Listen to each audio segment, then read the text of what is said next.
Calculator का interface कुछ इस तरह का होगा, ठीक है।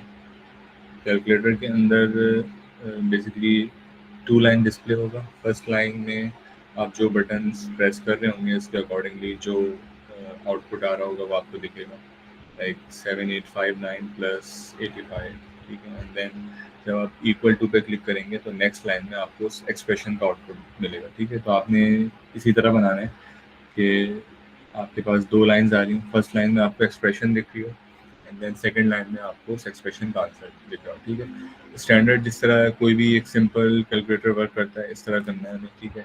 कैलकुलेटर के अंदर AC का बटन है जिससे वापस जो है वो 0 हो जाएगा, सारी चीज़ें क्लियर हो जाएंगी, ठीक है। और कैलकुलेटर के अंदर जो फंक्शनैलिटीज़ हैं वो स्टैंडर्ड हैं, लाइक डेसिमल और सिंपल कैलकुलेटर के अंदर जो चीज़ें होती हैं प्लस माइनस डिवाइड मल्टीप्लाई, और एक चीज़ है additional that is square root. Square root भी आई गेस होता है सिंपल कैलकुलेटर में, ठीक है। तो स्क्वायर रूट की फंक्शनैलिटी कुछ इस तरह काम कर रही है। लेट सपोज आपने लिखा 49 एंड देन जब आप स्क्वायर रूट पे क्लिक करेंगे तो स्क्वायर रूट 49 का कैलकुलेट होकर नेक्स्ट लाइन में आ जाएगा, ठीक है। और बाकी जो प्लस माइनस की फंक्शनैलिटीज़ हैं वो इसी तरह वर्क कर रही हैं, ठीक है। अभी इसको हम बहुत ज़्यादा कॉम्प्लेक्स नहीं कर रहे ब्रैकेट्स वगैरह के साथ। अभी हम सिंपल बस ये कोशिश करेंगे कि एक सिंपल कैलकुलेटर बन जाए जिसके अंदर ये 5 फंक्शनैलिटीज़ हों, प्लस माइनस डिवाइड मल्टीप्लाई, सही है। इसके लिए अगर UI की मैं बात करूँ तो उसके लिए ऑब्वियसली आप लोग बूटस्ट्रैप यूज़ कर लेंगे, ठीक है। सो UI डिज़ाइन करना तो कोई मुश्किल बात नहीं, ठीक है। हम देखते हैं कि इसकी जो है हम फंक्शनैलिटीज़ पे किस तरह काम कर सकते हैं, ठीक है। स्क्रीन मेरी शेयर हो रही है।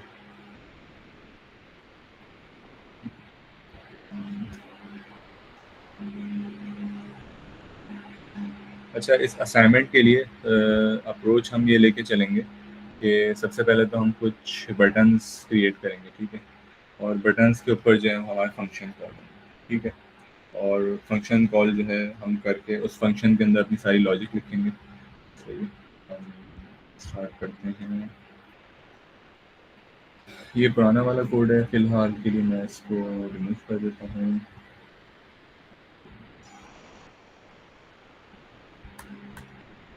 अच्छा, असाइनमेंट में किसी को कोई प्रॉब्लम था लोकल स्टोरेज वाला, आपको समझ में आ गया तो मैंने एक शॉर्ट सी रिकॉर्डिंग शेयर की थी।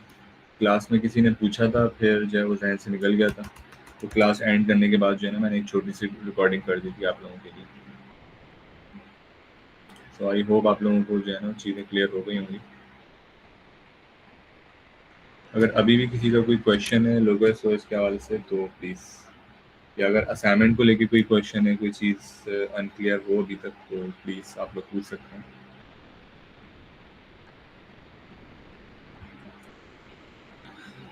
आई अज्यूम के कोई क्वेश्चन नहीं है। अच्छा, असाइनमेंट करने से पहले हम कुछ फंक्शंस हैं जो कि इस असाइनमेंट में यूज़ होंगे, वो फंक्शंस पहले देख लेते हैं। फिर हम अपना जो है वो बटन्स बना के फिर प्रॉपर्ली जो है वो असाइनमेंट के ऊपर काम करेंगे, ठीक है। मेरी आवाज़ सबको क्लियर है, मेरी स्क्रीन विजिबल है? स्टार्ट करें।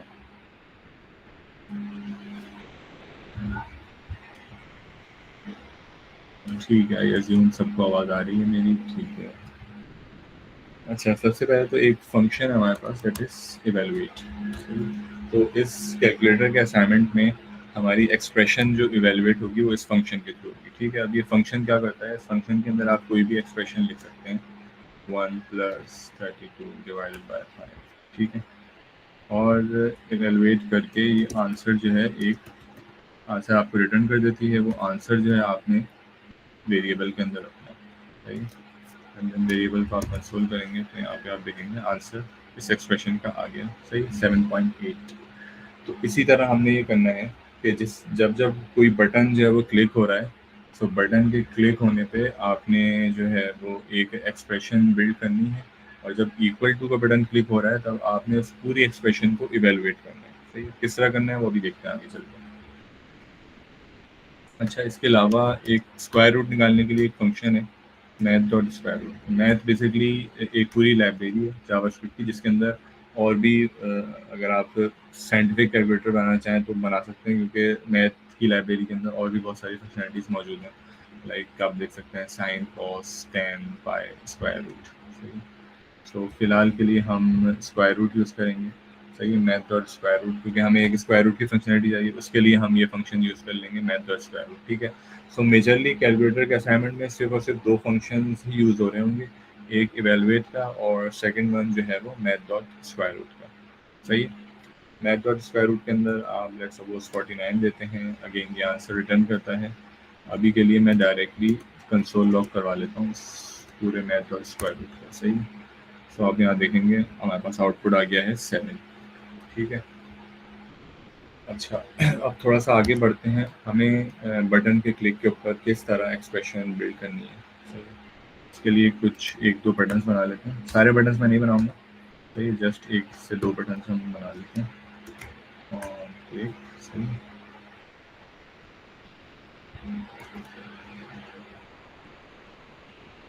ऑन क्लिक का ऑब्वियसली एक फंक्शन कॉल होगा। ठीक है, तो सबसे पहले हम एक फंक्शन बना लेते हैं, फंक्शन में नाम रख लेते हैं मेक एक्सप्रेशन।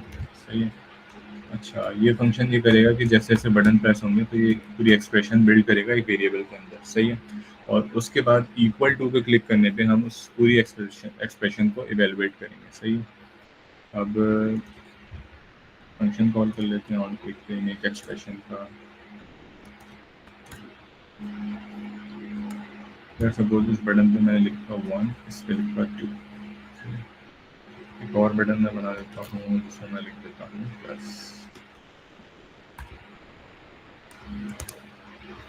सही है, दो बटन आ गए मेरे पास, 1 + 2। सही है, अब इस बटन पे हमें एक्सप्रेशन के फंक्शन को कॉल करना है मेक एक्सप्रेशन।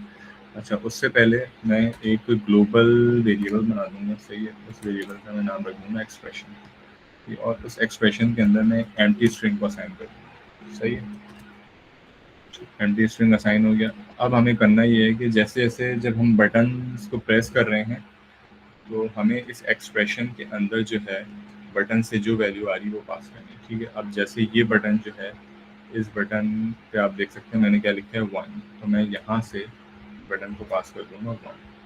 सही है, सेकंड बटन है प्लस का, तो उसको मैं पास कर दूंगा प्लस। ठीक है, अब इसको स्ट्रिंग में पास कर सकते हैं प्लस। ठीक है, यहाँ पे अगर स्ट्रिंग पास नहीं होगा तो आई गेस इस तरह भी कर सकते हैं।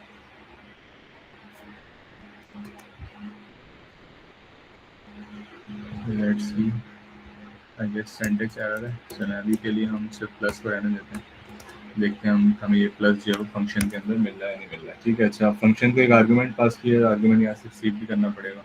इसका नाम रख देते हैं हम आई, और यहाँ पे हम कंसोल कर देते हैं आई। अब हम चेक करते हैं, 1 प्रेस किया 1 कंसोल हो रहा है, 2 नहीं हो रहा। सही है,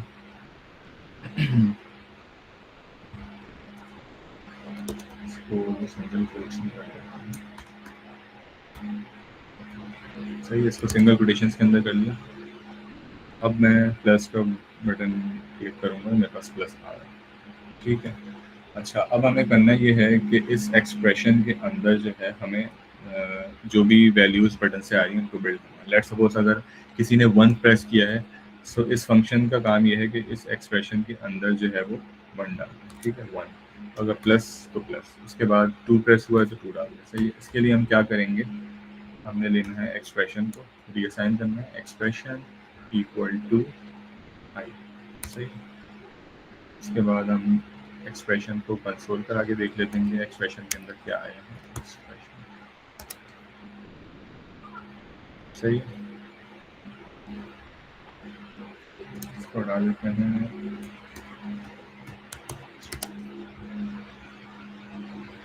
मैंने 1 क्लिक किया, इसके अंदर आ गया 1। प्लस क्लिक कर रहा हूँ प्लस आ रहा है, 2 क्लिक कर रहा हूँ 2 आ रहा है। अच्छा अब यहाँ पे प्रॉब्लम ये है कि अगर मैं एक्सप्रेशन को डायरेक्टली जो भी बटन से इनपुट आ रहा है अगर मैं वो असाइन कर दूंगा तो प्रीवियस वैल्यू जो है ओवरराइट हो जाएगी। ठीक है, तो प्रीवियस वैल्यू को रिटेन करने के लिए मैं यहाँ पे क्या करूँगा, आई से पहले लिखूंगा expression M plus then I. ठीक है, अब क्या होगा, एक्सप्रेशन के अंदर पहले से जो वैल्यू मौजूद थी वो वैल्यू जो है वापस एक्सप्रेशन को असाइन होगी और उसके साथ प्लस हो जाएगी जो भी नई वैल्यू आ रही है। ठीक है, लेट्स सपोज मैं 1 दबाता हूँ, 1 आया and then 1 plus and then 1 + 2। सही है, अब हमारे पास जो एक्सप्रेशन है 1 + 2 की, इसको हम इवेलुएट कर सकते हैं। ठीक है, इवेलुएट कर सकते हैं और इवेलुएट करके इसका आंसर हम जो है वो किसी भी H1 H2 टैग में दे सकते हैं। ठीक है, यूआई आपके ऊपर है, आप जितनी अच्छी बनाना चाहें बना सकते हैं। ठीक है, सो अभी के लिए मैं सिर्फ आउटपुट अगर दिखाना चाहूँ तो आउटपुट के लिए मैं सिंपल एक H3 टैग लूँगा, इसको क्लास दे दूँगा आउटपुट की। सही है, अब HTML के अंदर इसको मुझे गेट करना पड़ेगा सबसे पहले, तो उसके लिए मैं क्वेरी सिलेक्टर यूज़ करता हूँ, document dot query selector class है इसलिए हमें डॉट लगाना पड़ेगा। सही है, आउटपुट आ गया यहाँ पे। आउटपुट इसका नाम भी मैं रख देता हूँ वेरिएबल का आउटपुट। सही है, अच्छा अब एक और बटन हमारे पास होना चाहिए अगर हम फंक्शनैलिटी की बात करें। सो यहाँ पे आप देख सकते हैं कि प्लस माइनस और नंबर्स के जो बटन हैं वो एक्सप्रेशन को बिल्ड कर रहे हैं। सही है, और एक बटन है इक्वल टू का जो कि इस एक्सप्रेशन को इवेलुएट कर रहे हैं। सही है, यानी एक बटन और होना चाहिए हमारे पास। ठीक है, सो वापस आ जाते हैं हम यहाँ पे, एक बटन में और बनाता हूँ। सही है, और उस बटन में जो है मैं लिख देता हूँ इक्वल टू। सही है, अब इस पर ऑब्वियसली एक अलग फंक्शन कॉल होगा क्योंकि वो फंक्शन जो है वो इवेलुएट करके आपका आंसर इवेलुएट कर रहा होगा, प्लस H3 का जो टैग लिया है उस H3 के टैग के अंदर हमें शो करना है उसको। ठीक है, इनिशियली मैं इसमें अगर 0 लिख दूँ तो आप देखोगे यहाँ पे आ गया 0। ठीक है, अब इक्वल टू का बटन है, इस पर एक नया फंक्शन कॉल करना है। फंक्शन को बना लेते हैं, फंक्शन का नाम लिखते हैं कैलकुलेट। सही है, कैलकुलेट का फंक्शन आ गया सबसे पहले। अच्छा, ये फंक्शन क्या करेगा, सिंपल सबसे पहले इवेलुएट करेगा किसको, एक्सप्रेशन को। सही है, एक्सप्रेशन के अंदर क्या था हम यहाँ पे देख चुके हैं, जैसे जैसे हम बटन प्रेस करते जा रहे हैं हमारा एक्सप्रेशन जो है वो बिल्ड होते जा रहा है। ठीक है, 1+2, सो एक्सप्रेशन के अंदर होगा 1+2 और ये इवेलुएट कर देगा और उसका आंसर आ जाएगा। अच्छा, आंसर को एक वेरिएबल में होल्ड करना है तो अगेन हमने एक वेरिएबल दिया रिजल्ट। सही है, अब उसके बाद इस आंसर को हमें अपने H3 टैग में डालना है। सही है, इसके बाद हम करेंगे output dot text content equal to result. Let's see इसका आंसर क्या आता है, 1+2 इक्वल टू, फंक्शन हमने कॉल किया है, हमने फंक्शन गलत कॉल किया था। सही, यहाँ पे कैलकुलेट आ गया, इसको कोई पैरम पास करने की ज़रूरत नहीं। ठीक है, सो यहाँ पे आ गया 1+2 इक्वल टू और आपके पास आंसर आ गया। ठीक है, इस तरह प्लस माइनस डिवाइड मल्टीप्लाई कुछ भी हो सकता है। ठीक है, मैं यहाँ माइनस कर दूंगा। सो बटन्स आपने इस तरह बनाने हैं। ठीक है, अब मैंने आपको एक तो नंबर्स का बटन बता दिया किस तरह बनेगा और प्लस माइनस का। ठीक है, यानी कि अगर आप असाइनमेंट को देखें सो आप ये नंबरिंग वाले जितने बटन्स हैं ये बना सकते हैं और उसके अलावा प्लस माइनस के बटन बना सकते हैं, इसमें कोई मसला नहीं। एंड अगेन डेसिमल का बटन बना सकते हैं। ठीक है, डेसिमल के लिए सिंपल आप क्या करेंगे, यहाँ से जिस तरह मैंने प्लस माइनस पास किया है आप डेसिमल पास कर दें और डेसिमल जो है वो एक्सप्रेशन के साथ इवेलुएट हो जाएगा। ठीक